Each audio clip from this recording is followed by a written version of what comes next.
साध संगत जी फतेह बुलाओ। वाहेगुरु जी दा खालसा, वाहेगुरु जी दी फतेह। साथियों, सालों साल हो गए लड़ते हुए।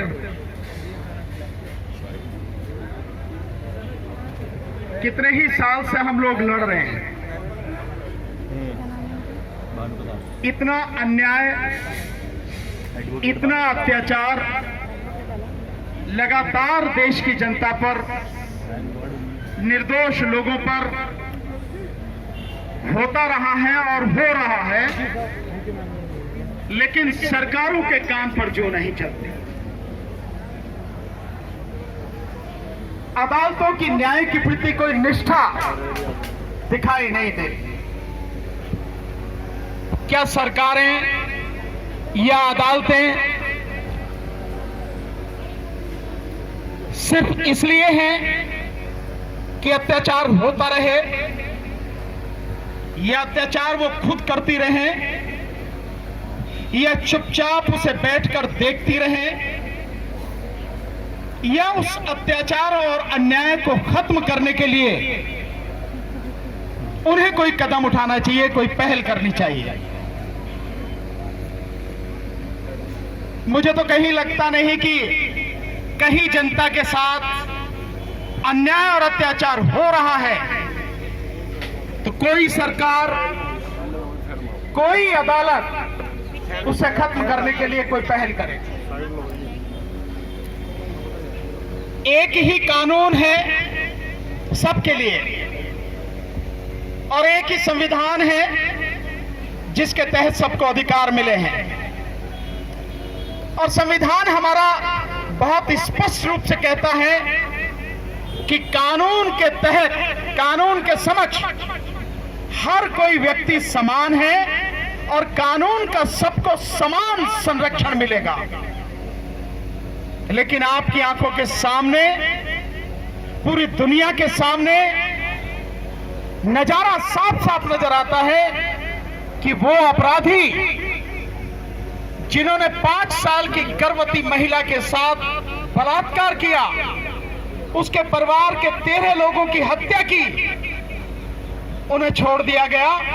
और जिन लोगों के खिलाफ अभी आरोप भी सिद्ध नहीं हैं, जिनके खिलाफ अभी मुकदमा पूरा हुआ भी नहीं है, उन्हें 27 साल, 30 साल, 32 साल जेल में रखा हुआ है।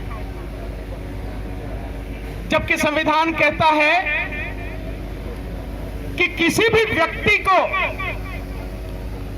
जब तक दोष सिद्ध ना हो जाए वो व्यक्ति दोषी नहीं है। लेकिन यहां तो जो लोग सुप्रीम कोर्ट से भी दोषी सिद्ध हो गए, उसी दिन उन्हें छोड़ा गया जिस दिन प्रधानमंत्री महिला सम्मान की बात करते हैं।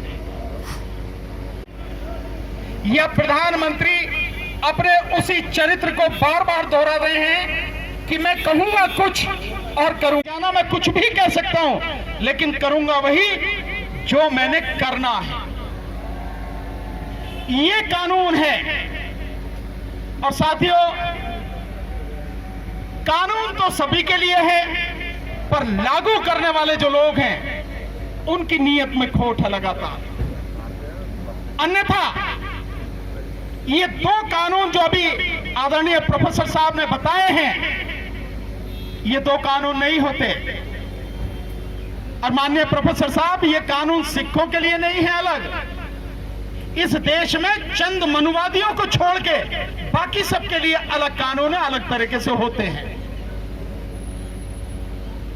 मैं धन्यवाद देता हूं प्रोफेसर साहब को कि उन्होंने उस बात का जिक्र किया जो अभी मनुवादी लोग संविधान बना रहे हैं और अगले साल बनारस में जिसके लिए धर्म संसद वो बुला रहे हैं। बात केवल इतनी सी नहीं है, बात इसके आगे की है। और कितनी आगे है आप इससे अंदाजा लगाइए और उनका दुस्साहस देखिए और सरकार की उनको सपोर्ट देखिए कि वो कह रहे हैं कि राजधानी दिल्ली नहीं होगी, बनारस होगी, और बनारस में ही धर्म संसद स्थापित होगी, जिसके लिए अगले साल वो तैयारी कर रहे हैं। आप इसको छोटा मत समझना, ये बड़ी गंभीर समस्या है। मैं तो इतना जानता हूं कि इस देश की आजादी में सिख समाज का जितना बड़ा योगदान रहा है, और यूं अगर कहें कि हिंदू धर्म को बचाने में जितना बड़ा योगदान सिख पंथ का रहा है, सिख गुरुओं का रहा है, इतना किसी और का नहीं रहा। लेकिन उस सब के बावजूद भी उस कौम को जिसने धर्म को बचाया, जिसने देश को बचाया, न्याय के लिए बार बार सड़कों पर उतरना पड़ रहा। चाहे वो कृषि कानून रहे हो, और चाहे अब ये बंदी सिखों की रिहाई की बात हो। हर बात के लिए, जिसके लिए कानून भी है, जिसके लिए संविधान भी है, जिसके लिए कहीं किसी को कहने की जरूरत नहीं है, वो अपने आप होना चाहिए, ऐसी नीतियां हैं। मैं समझता हूं एक पेज पर या 2 पेज पर उनके विषय में सारी चीजें, सारी जानकारी लिखकर सब लोगों को बताई जानी चाहिए, ताकि किसी के मन में कोई शंका न रहे कि ये लड़ाई क्या है। और इसके साथ साथ वहां भी कहा था, फिर यहां कह रहा हूं कि इसके साथ आप ये भी जोड़िए कि केवल 9 सिंह ही नहीं, बंदी सिंह ही नहीं, बल्कि इस देश में हर वो व्यक्ति जिसकी कोई सुनने वाला नहीं है, जिसकी कोई आवाज उठाने वाला नहीं है, जिनके जो मुकदमे हैं, उन मुकदमों में जो सजा है, वो सजा भी पूरी हो चुकी, बावजूद उसके वो जेलों में पड़े हैं, उन सभी को रिहा किया जाए, तभी न्याय होगा। और हालात को देखकर ये लगता है, मुझे कहने में भी कोई झिझक नहीं है, कि आज की तारीख में अगर इस देश में कोई आंदोलन कर सकता है या कोई लड़ाई लड़ सकता है, संघर्ष लड़ सकता है, और उस संघर्ष को अंजाम तक पहुंचा सकता है, तो सिख समाज के अलावा कोई नहीं है। आप खड़े होंगे तो बाकी लोग साथ जरूर देंगे, मुझे इसका विश्वास है, लेकिन पहल आप ही को करनी पड़ेगी। सत श्री अकाल। तो साथियों, एक बात और, यहां जितने भी साथी आए हैं और मीडिया के भी जो साथी हैं, मेरा उनसे भी निवेदन है, इस बात को उठाइए। ये हर आम व्यक्ति की आवाज है, केवल यह कुछ सिंहों की बात नहीं है। ये आम व्यक्ति की आवाज है कि जब कानून एक है, संविधान एक है, कानून के समक्ष सबको समानता है और कानून का सबको समान संरक्षण है, तो फिर भेदभाव क्यों?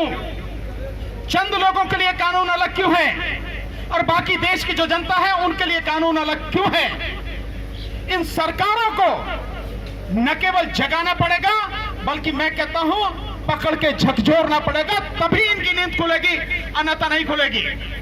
और इसके साथ साथ जो अदालतें हैं, उन अदालतों को भी जगाना पड़ेगा, क्योंकि वो भी न्याय के लिए स्थापित होने के बावजूद न्याय नहीं कर रही हैं। क्या अदालतों को दिखाई नहीं देता है?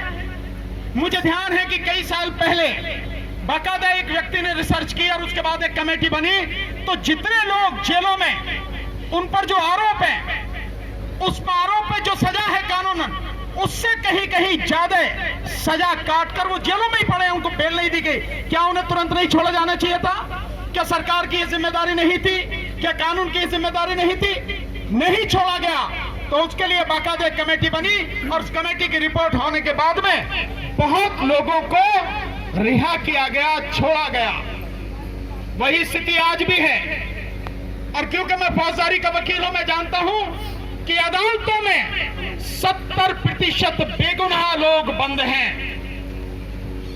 और वर्तमान सरकार तो झूठे मुकदमे करने में, लोगों को यूएपीए, एनएसए और गंभीर जो अपराध हैं उनमें बंद करके जेलों में बंद करने में माहिर है। इसका कोई जवाब नहीं है। इसलिए साथियों, यह संघर्ष हमें आगे बढ़ाना पड़ेगा।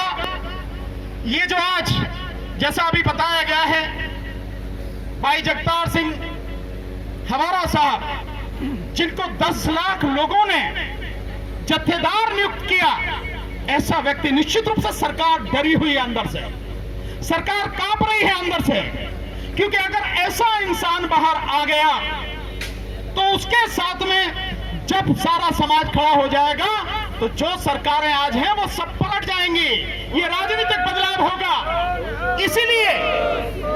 इसीलिए वो बाहर नहीं आने दे रहे हैं। ये मंशा बिल्कुल साफ है। इसमें चाहे जितने भी लोग हो, किसी भी पार्टी के लोग हो, चाहे केंद्र सरकार हो या राज्य सरकार हो, लेकिन ये स्पष्ट है कि ये राजनीतिक षड्यंत्र के तहत उनको बाहर नहीं आने दिया जा रहा है।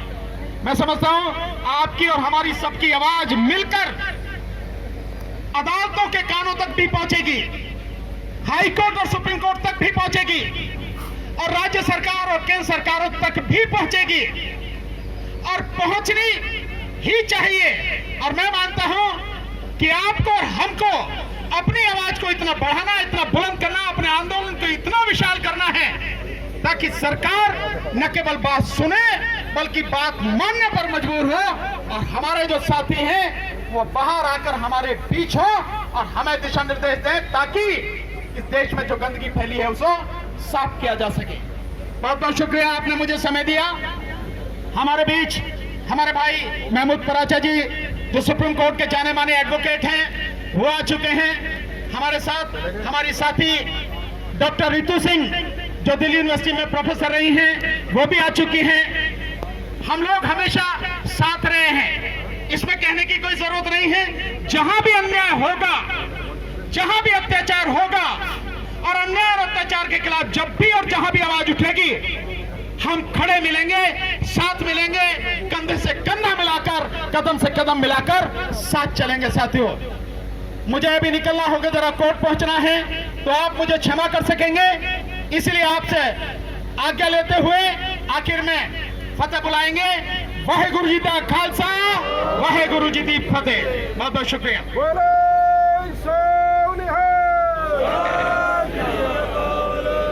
जी सर।